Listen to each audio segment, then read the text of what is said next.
We have almost forgotten that we are in a great mortal combat. The battle of the forces of good and the forces of evil.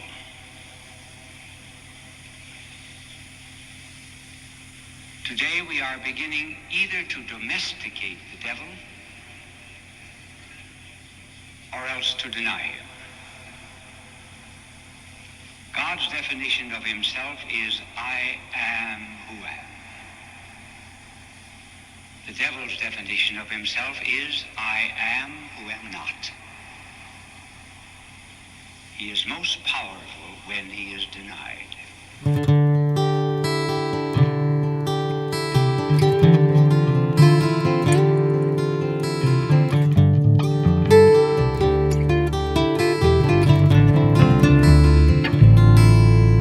Travel along, Catholic pilgrims, for 1 year as we learn from Venerable Fulton Sheen, one of the greatest Catholic teachers in modern times.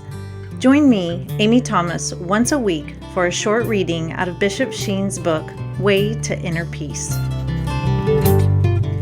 Welcome, Catholic pilgrims, to week 29. We are on the second reading from the learning section. And this week we're going to be talking about the obtrusiveness of evil. You may be wondering, what does that really have to do with learning? But I think it has a lot to do with learning. We have to learn, like Bishop Sheen said at the very beginning, that we are truly in a spiritual battle between good and evil. And we also have to learn that there is real evil out there, and we have to be on our guard. We constantly have to be on our guard. And we have to understand and realize that there are forces trying to press evil upon us for various reasons. Usually it has to do with power and selfishness. But it seems like it would be obvious that we would just know that and that it wouldn't take a lot of learning. But as I found in my life, that's just not the case. A lot of people think that they can flirt with evil, even engage in it a little bit, dabble in it a little bit, and everything will be okay. And then they learn very quickly, or sometimes not at all, that is devastating to their lives. So that is what we're going to talk about this week. And our 3 key points are rottenness, false prophets, and pardon. Number 29. The obtrusiveness of evil. 1 out of every 17 persons in the United States suffers from some form of mental illness. 1 out of every 2 hospital beds is occupied by a mental patient. 10% of the school children of New York were recently adjudged to be emotionally unstable. It was not that many years ago that H.G. Wells and others, in their false optimism, were telling us that in a short time we would be as gods and that happiness would increase with economic prosperity. Religion, for the moment, was regarded as a kind of ambulance which took care of the sick until scientific progress could take over. Now, alas, the beast who was evolving to become a god has suddenly gone berserk before he has become a man.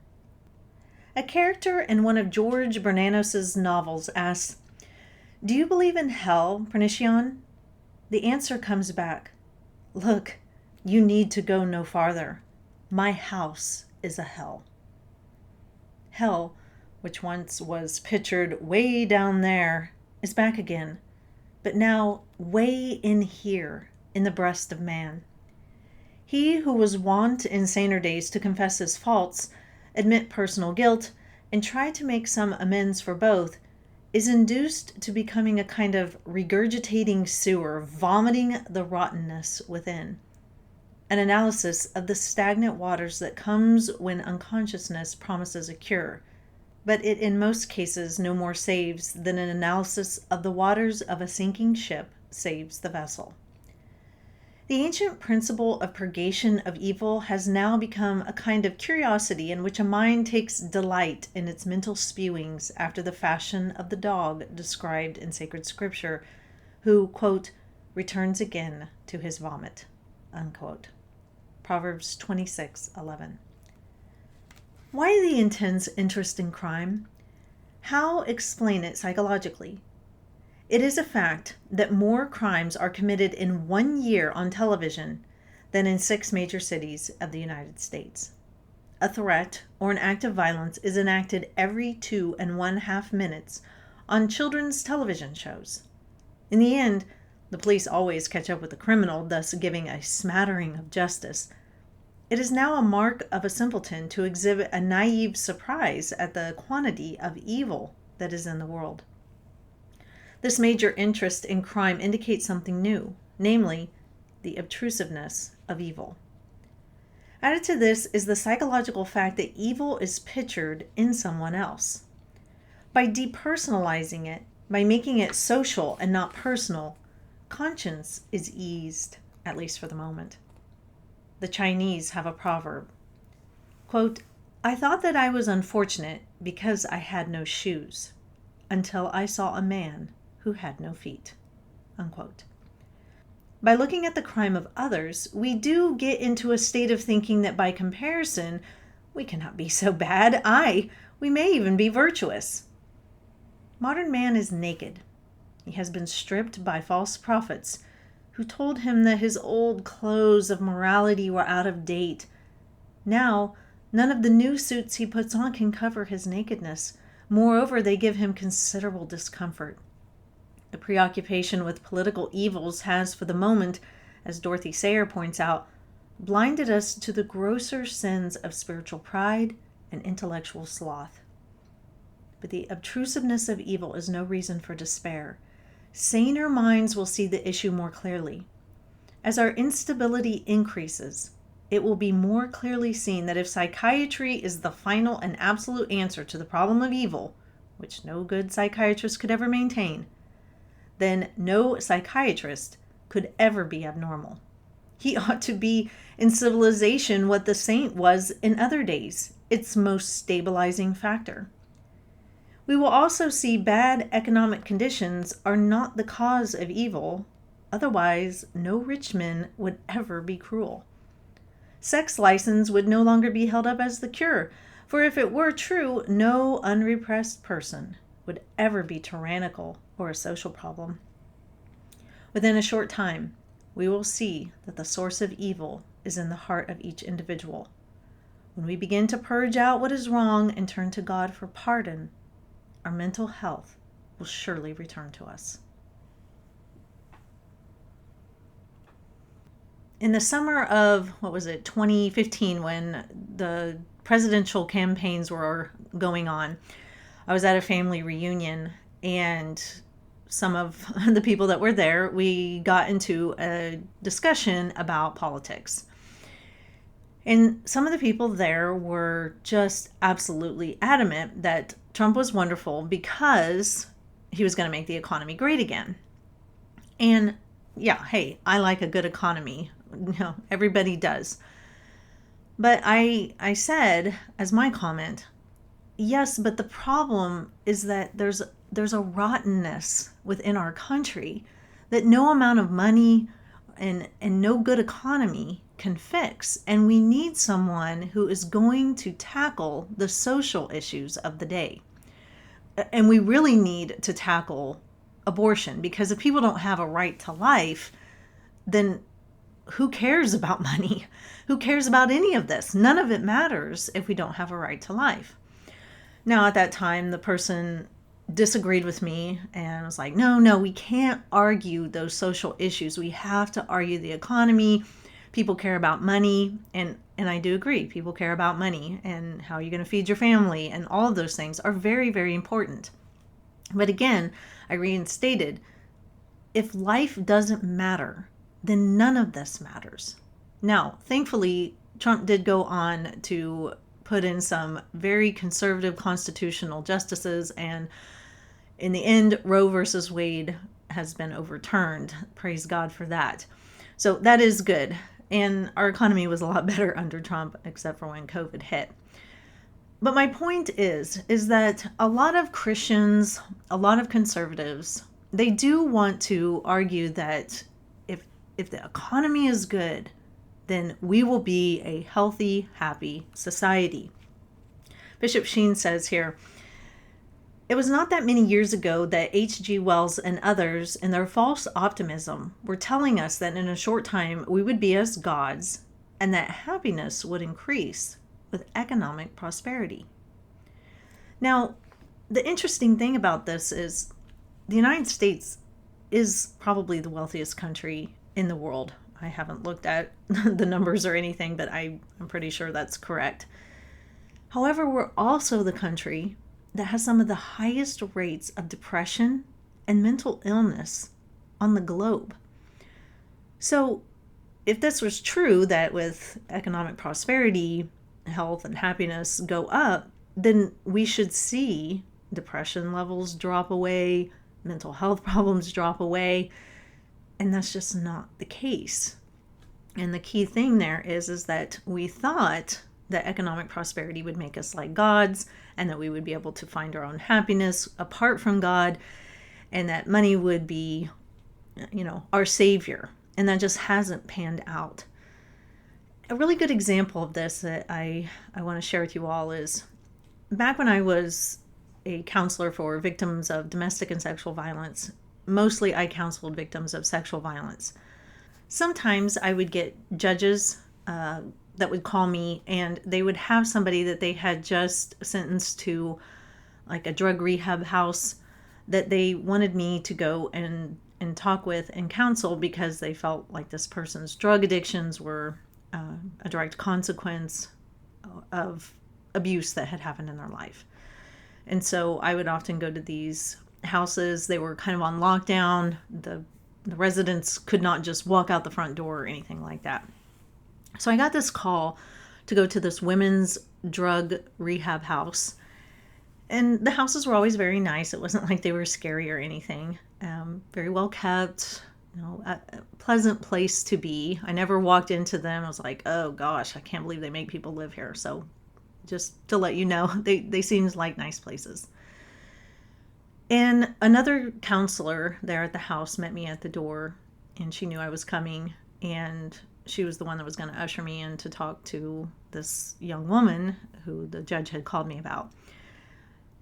And she said to me, I don't think there's going to be anything you could do for this girl. And I said, yeah, I've seen people like that before.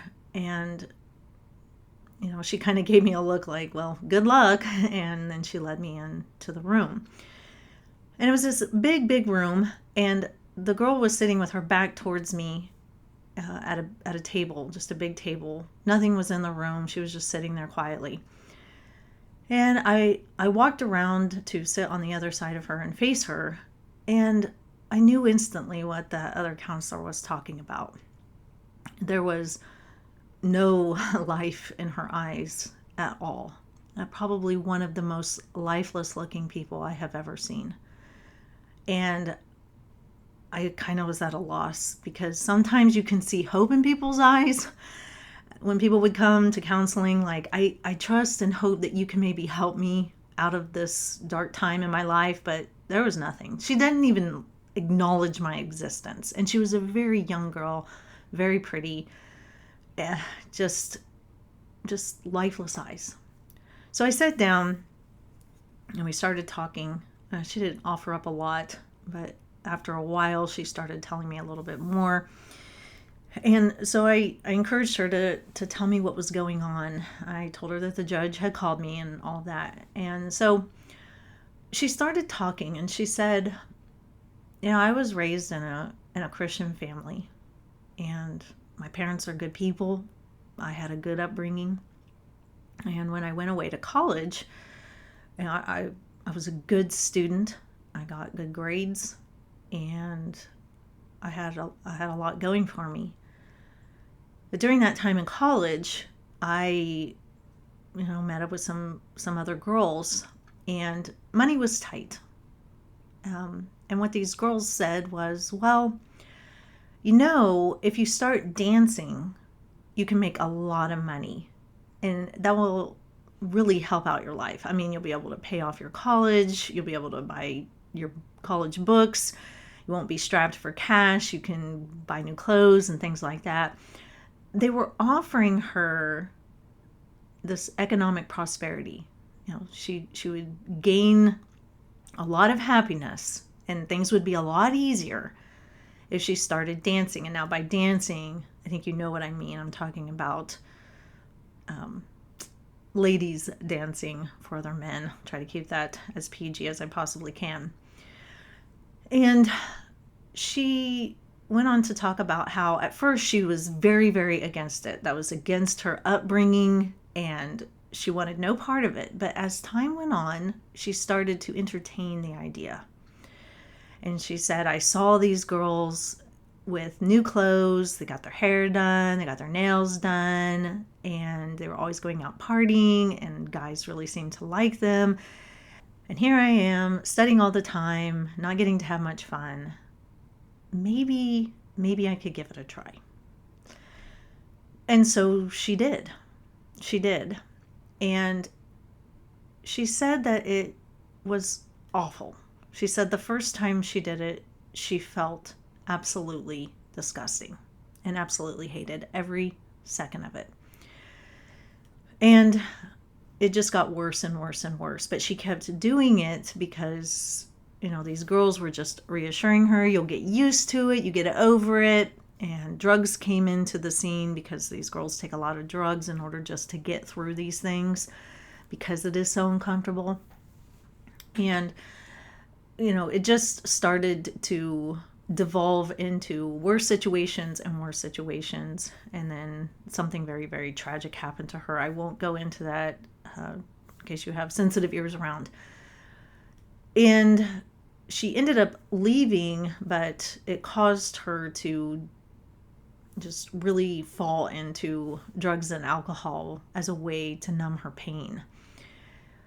And it's so interesting because I had met lots of girls that had been a part of that kind of lifestyle. I had counseled many of them. They all had similar stories, but so many of them still had some life in their eyes. She didn't have any life in her eyes.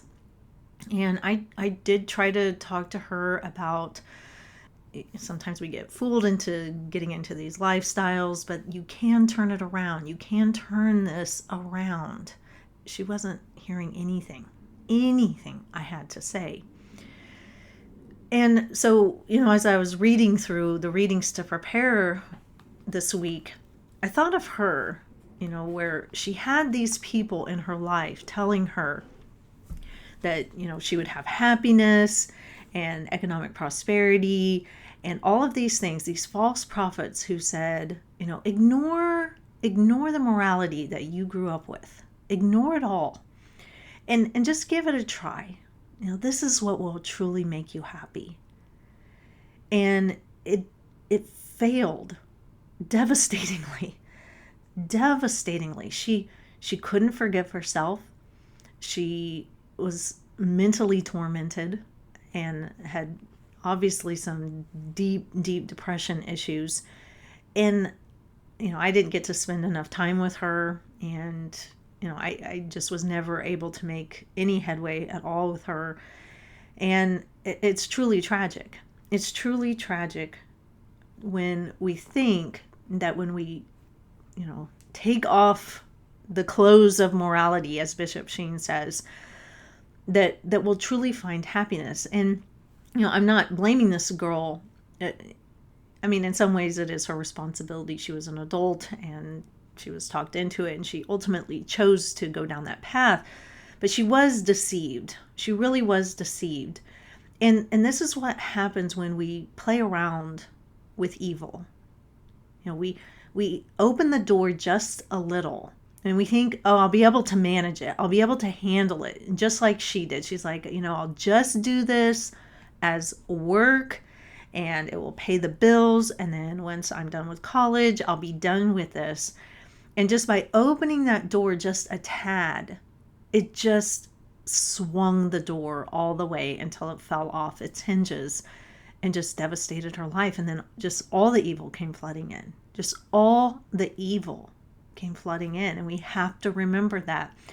It is hard as Catholics to constantly keep the door closed to evil because it's lurking everywhere.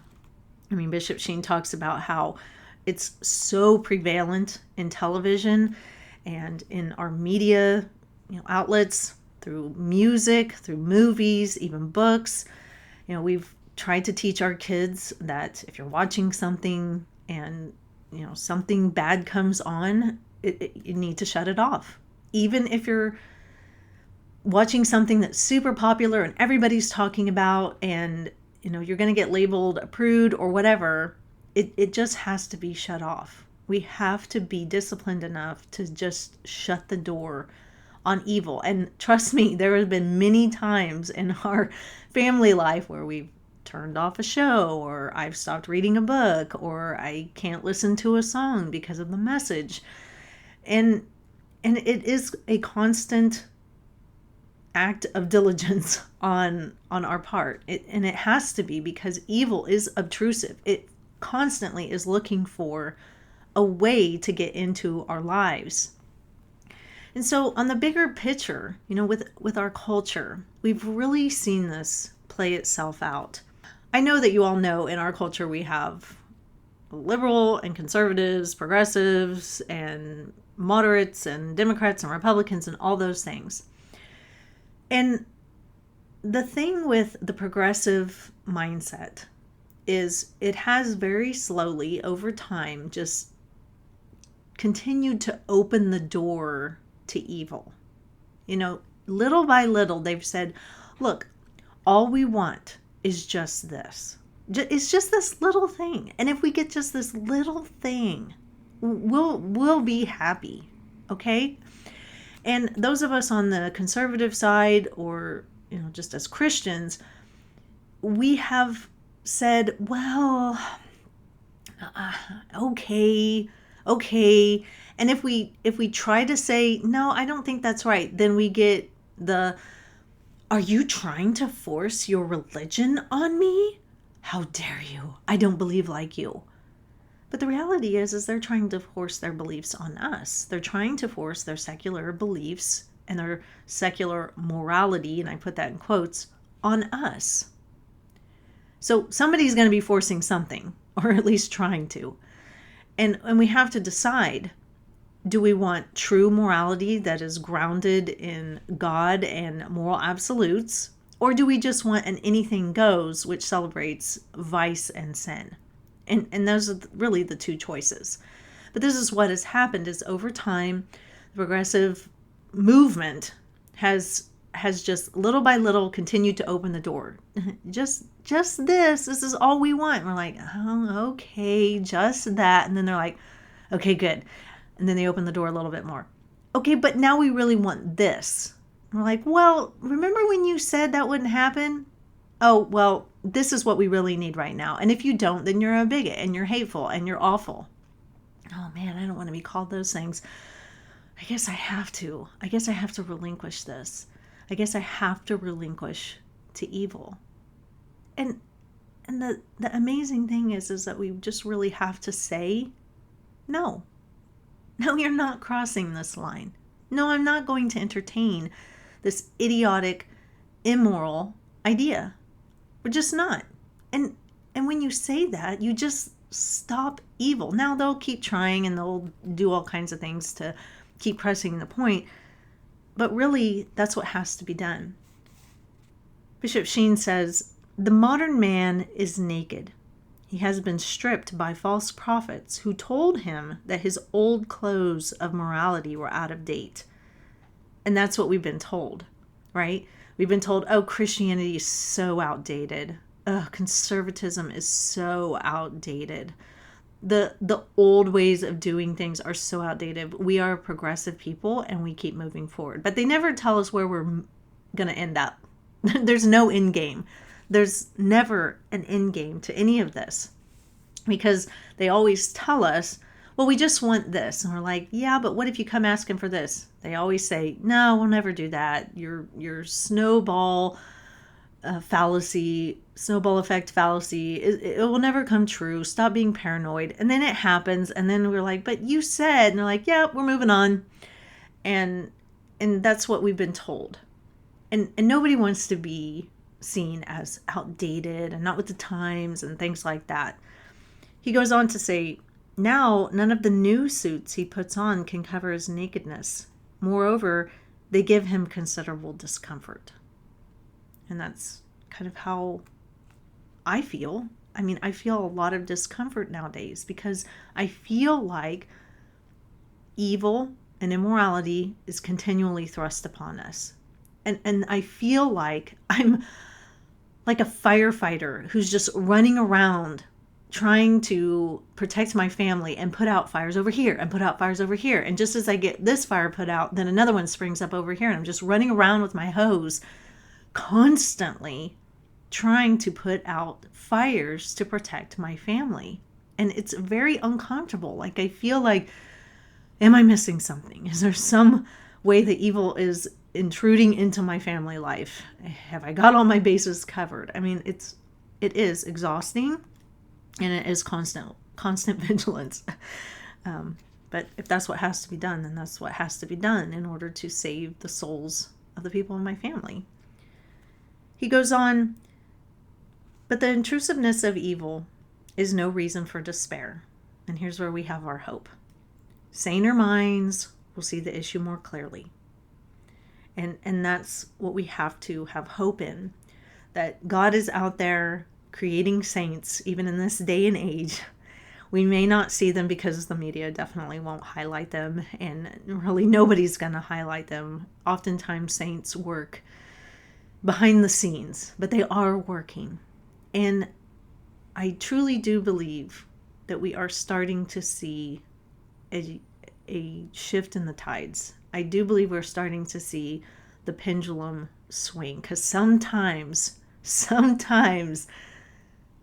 evil just pushes too far and people just cannot bear to take anymore. And I think that's where we've gotten as the progressive movement has continued to, thrust more and more illogical, evil, immoral things upon society. People are finally starting to say, man, this is too much. This is just too much. And so I think that we can have that hope. But going back to the girl that I talked about in the beginning, the key for her was what Bishop Sheen says here at the very end. When we begin to purge out what is wrong and turn to God for pardon, our mental health will surely return to us. And I wish I had been able to press that upon her. Now, I don't know how her life has turned out. Maybe some seeds were planted when I talked to her. I just don't know. I can hope. And I do think about her pretty frequently, actually, and pray that maybe something I said got through and that she did start to purge out the wrongdoing and to turn to God and ask pardon. And that was something that I really tried to press upon her, is that forgiveness is the key. Forgiveness is the key. And it's the key for all of us, is to turn to God, ask for pardon. And we know that He will give it to us if we have a contrite heart. And that can start to get rid of depression and all the mental illness. And it will truly make us happy again.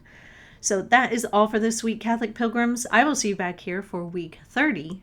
And until then, live the faith boldly and travel well.